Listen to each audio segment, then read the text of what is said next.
नमस्कार। आज हमारे पॉडकास्ट में हमारे लिए बहुत ही आनंद का विषय है कि हमारे ही शहर के एक बहुत ही नौजवान एंटरप्रेन्योर आई शुड से मेरे साथ हैं प्रवीण वधवा जी। नमस्कार।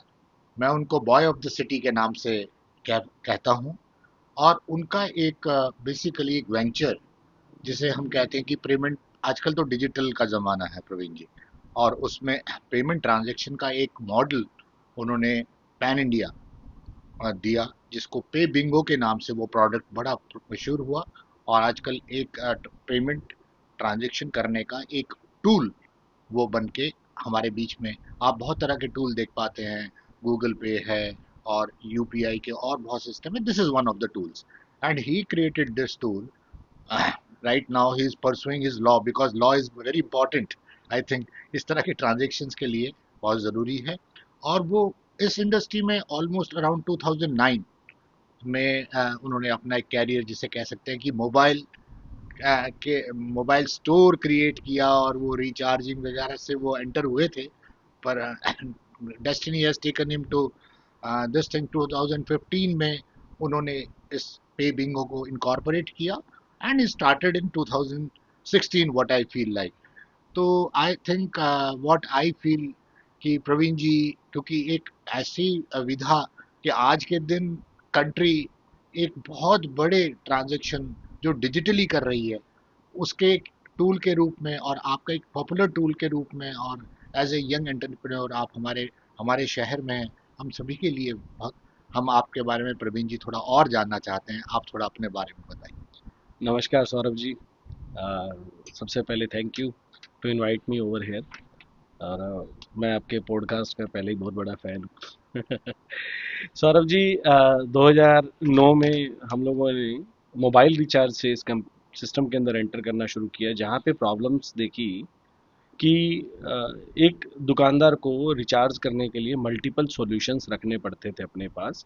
वो टाइम पे BSNL, हच, एयरटेल, आइडिया, इस तरीके के एग्रीगेटर्स होते थे बाजार में, टेलीफोन ऑपरेटर्स होते थे। एक दुकानदार के लिए हर मोबाइल के अंदर 10-10 हज़ार रुपए की इन्वेंट्री रखना थोड़ा सा मुश्किल होता था। जी।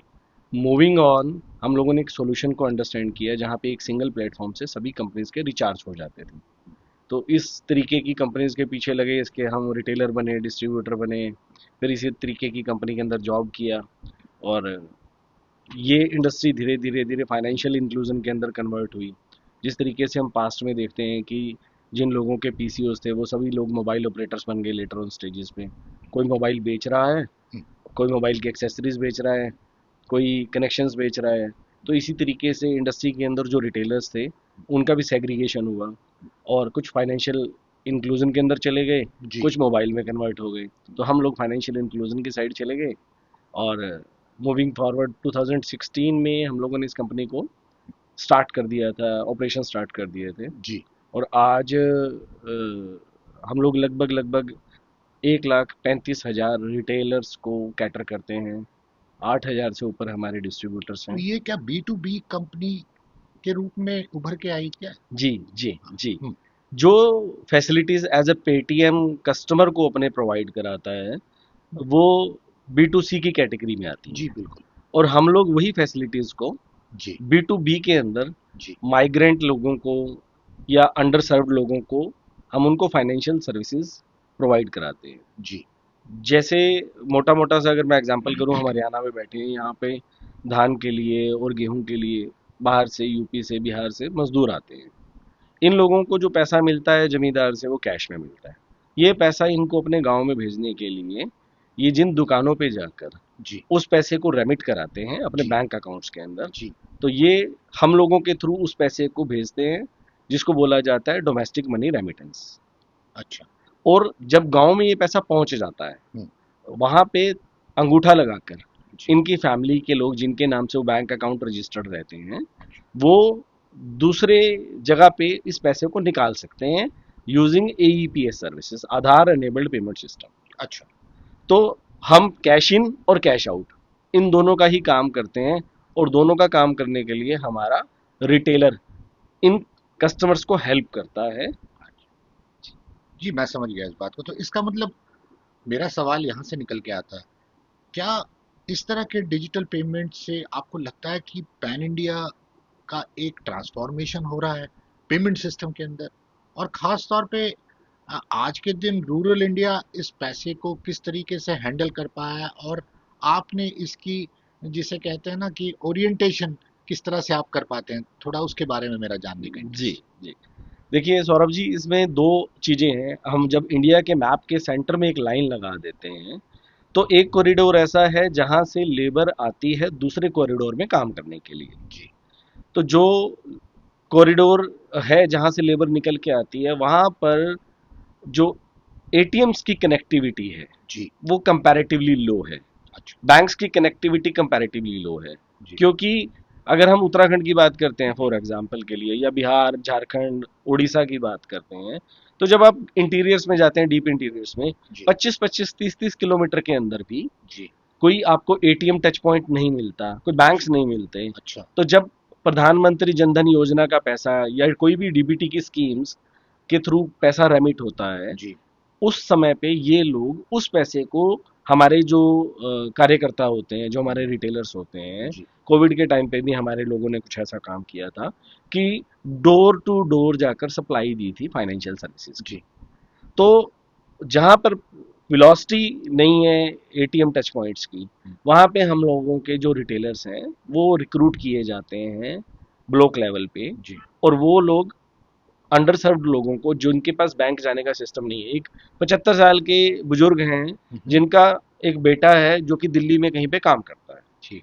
उसने अपने पिताजी के बैंक अकाउंट में पैसा भेज दिया, लेकिन अच्छा। वो इस लेवल पे समर्थ नहीं है कि वो बैंक जाके वो पैसे को निकाल सके। ठीक है। तो हमारा एजेंट उसी गांव में बना हुआ एजेंट है, जो कि उनके एक कॉल करने पे डोर स्टेप डिलीवरी देने के लिए भी रेडी बैठा हुआ है। अच्छा। वो उनके घर जाएगा, अपनी मशीन लेगा, अपने फ़ोन से उसको कनेक्ट करेगा, उनका अंगूठा निकलवा लगवाएगा, उनको पैसे निकाल के दे देगा। वाह।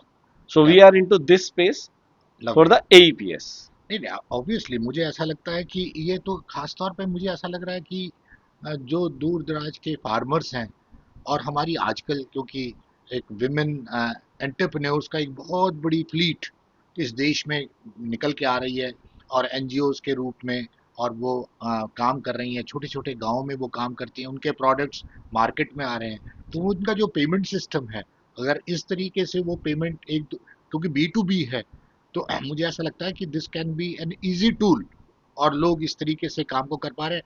तो मैं इससे एक सवाल जरूर उठता है, तो अब कंपनी की क्या लोकेशन या पोजीशन है, आप देख पा रहे हैं, खास तौर पे पैन इंडिया सिचुएशन में, और जी ये कितना पॉपुलर हुआ पे बिंगो? जी। तो मैं शुरू करता हूँ आपके पहले क्वेश्चन से। हम्म। आपके क्वेश्चन के 3 पार्ट है, मैं तीनों पे आता हूँ। सेल्फ हेल्प ग्रुप जी। Organisations run by the womens for their own empowerment. हमने इस तरीके के सेल्फ हेल्प ग्रुप की हेल्प ली, और हमने कार्यकर्ताओं को, जो वुमेन एंटरप्रेन्योर्स थे, जिनको हम एल लोकल एंटरप्रेन्योर्स भी बोलते हैं, हमने इनको अनेबल किया जी। इन एक्टिविटीज को एग्जीक्यूट करने के लिए। ठीक है। अब एक गांव में एक महिला है जो कि अचार का काम कर रही है। ठीक है जी। ठीक है। अब हमने उसी महिला को सशक्तिकरण दिया, हम्म। उसको हमने एक लोकल लेवल पे एंटरप्रेन्योर बना दिया, डिजिटल कार्यकर्ता बना दिया। ठीक है जी। अब वही महिला जो हम्म। आज की डेट में 10-12 हज़ार रुपए की अर्निंग कर रही थी, उसने पे बिंगो की एप्लीकेशन को अडॉप्ट किया, उसने अपने गांव के लोगों को फाइनेंशियल सर्विसेज रेंडर करना शुरू कर दिया। जी। जो वो काम कर रहे थे वो कर रहे थे, इसके अलावा 8-10 हज़ार रुपए का इनकम उनको एडिशनली और होने लग गया। ठीक है। ये आया हमारा पहला पार्ट। दूसरा बात हम करते हैं कि पे बिंगो कहाँ से खड़ा है और कैसे है, कहाँ पे सिचुएशन है। जी।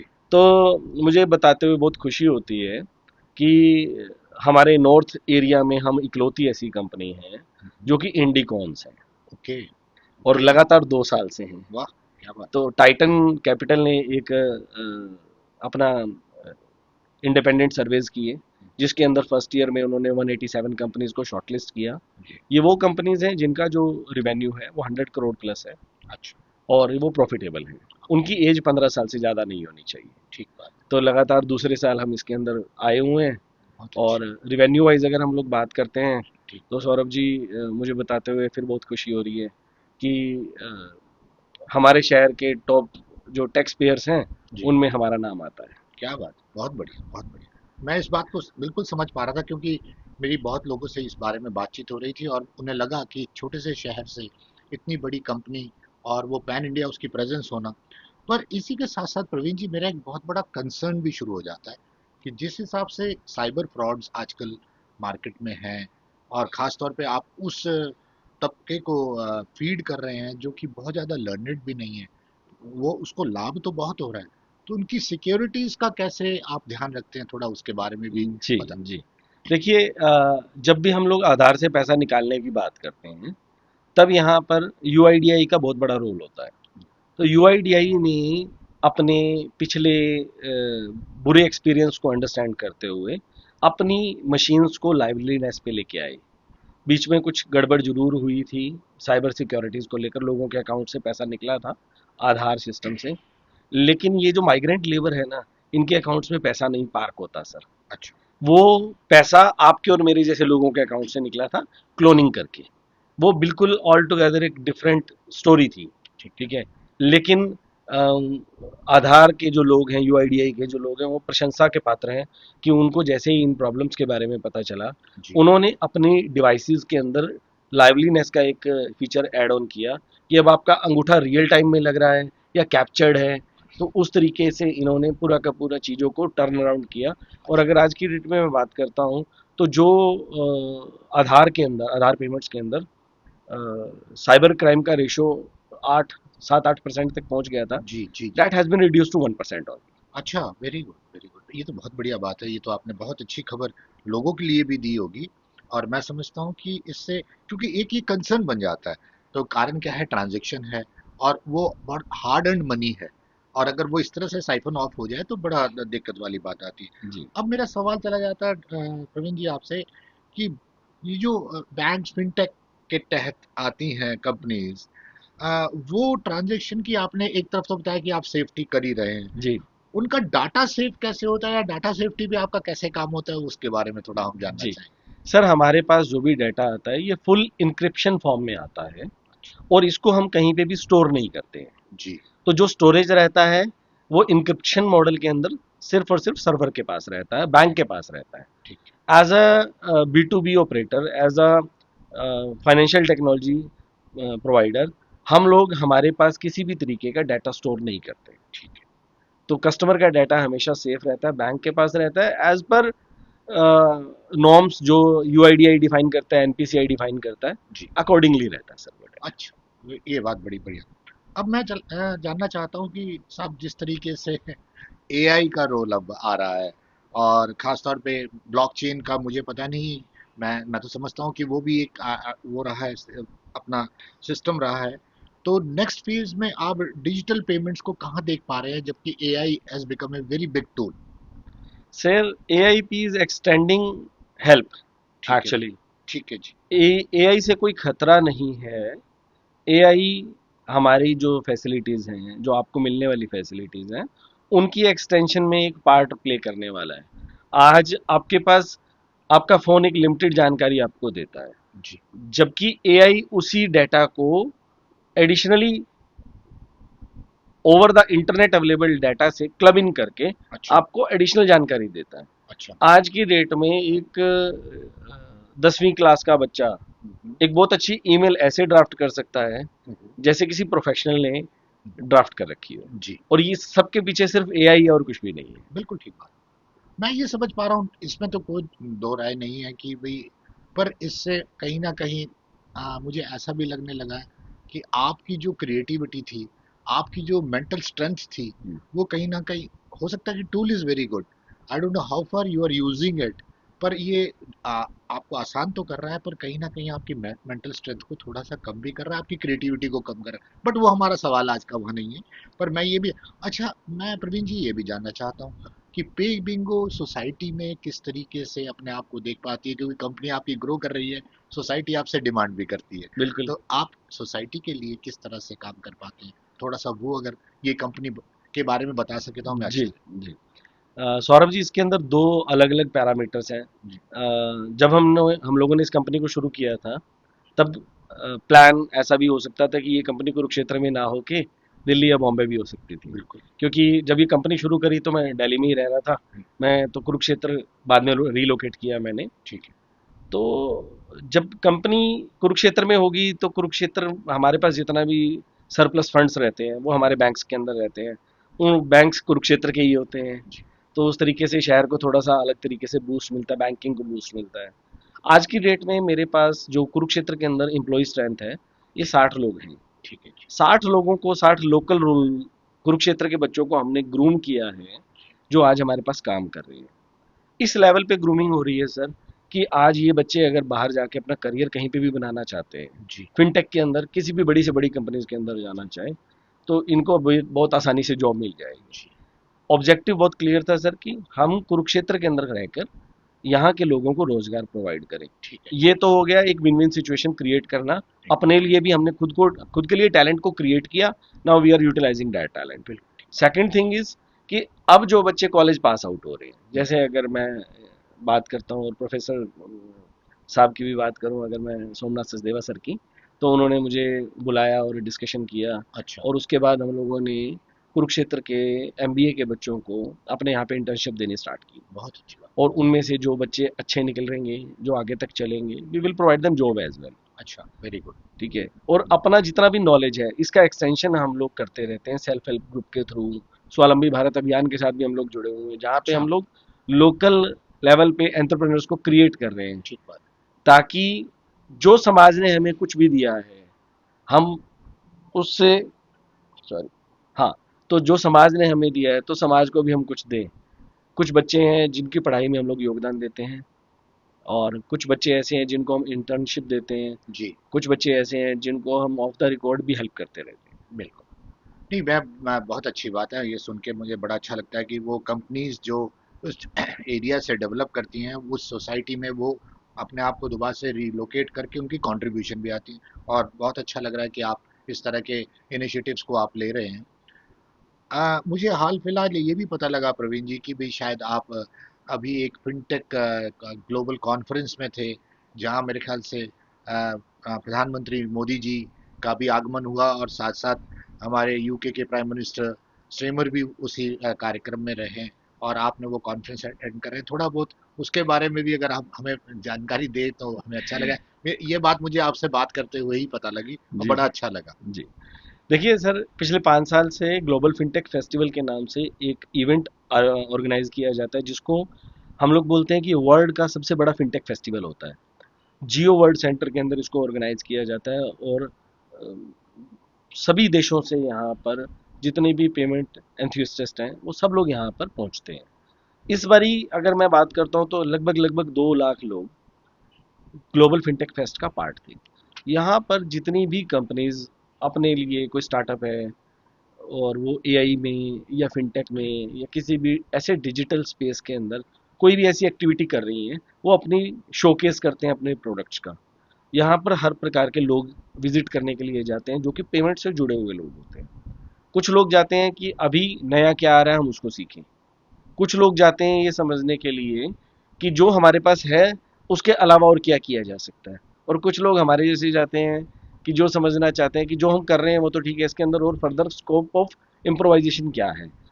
तो उस तरीके के ये सभी के सभी लोग वहाँ पे पहुँचते हैं। और यहाँ पर पहुँचना ना अपने आप के लिए गर्व की बात है। और मैं एक छोटा सा गर्व उसमें और एड ऑन कर देता हूँ। पेमेंट काउंसिल ऑफ इंडिया जी। जो इस पूरे के पूरे इवेंट को ऑर्गेनाइज करती है, और वो जो अपने शोकेस के अंदर जिन कंपनीज के नाम मेंशन करती है, pay bingo proudly has a space over there board. बहुत अच्छी बात है। बहुत अच्छी बात है। बहुत बढ़िया। जी जी। मुझे बड़ा सुन के बहुत अच्छा लग रहा है।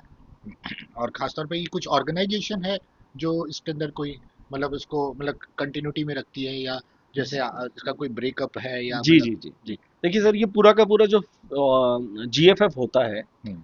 ये बनाया जाता है आईएएमएआई के थ्रू। अच्छा। आईएएमआई क्या है? Indian internet and mobile association of India. अच्छा। जितनी भी कंपनीज हैं जो कि हम्म। इंटरनेट से और पेमेंट से रिलेटेड स्पेस के अंदर है, वो सभी की सभी कंपनीज को अलग अलग कैटेगरी के अंदर ये लोग हैंडल करते हैं। जी। उसका एक पार्ट आता है BC PCI, payment council of India.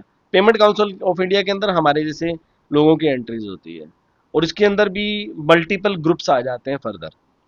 जैसे एक फोरम है which is called BCFI, okay. Business correspondent forum of India. Okay. तो हमारे जैसे लोग जो कि कॉरपोरेट बिजनेस कॉरेस्पोंडेंट हैं, जिन जो आज की डेट में देश के अंदर फाइनेंशियल इंक्लूजन को बढ़ावा दे रहे हैं, ठीक है। इस तरीके के लोगों की एक ऑर्गेनाइजेशन बनी हुई है। अच्छा। फर्दर उनको भी मल्टीपल लेयर्स के अंदर अच्छा। कैटेगरी वाइज कैटेगराइज किया हुआ है। कैटेगराइज किया। जी। नहीं, बहुत अच्छे। और मुझे ऐसा लगता है कि मेरे श्रोता जो हैं इन चीज़ों को, इस चीज़ को समझ पाए होंगे कि किस तरीके से डिजिटल पेमेंट्स आजकल, और ख़ास तौर पे और अच्छा लगता है जब हमारे जैसे शहर जो कि religiously grown and historically grown city है, उसमें इस तरह का एक प्रवीण जी का आना और उन्होंने इस तरह की कंपनी को खड़ा करना हमें बहुत अच्छा लगता है और बहुत प्राउड फील होता है। और आज आप हमारे पॉडकास्ट पे आए, आपने हमसे इतनी खुल बात करी और आपने हमारे को बताया कि ये जो ट्रांजेक्शन्स हैं दीज आर नाउ फ्लॉलेस। किसी को इस चीज़ से घबराना नहीं चाहिए, वो ज़्यादा से ज़्यादा डिजिटल पेमेंट्स की ओर जाएं। और आने वाले दिनों में you should be that paper currency से आप थोड़ा दूर होते चले जाएंगे, मुझे ऐसा लगता है। जी। And this is how the country is growing. Prime minister is looking forward to this kind of thing. I am so thankful to you कि प्रवीण जी आज आपने अपना समय निकाला, आज हमारे पॉडकास्ट में आए। आपका बहुत बहुत धन्यवाद। शुक्रिया सौरभ जी।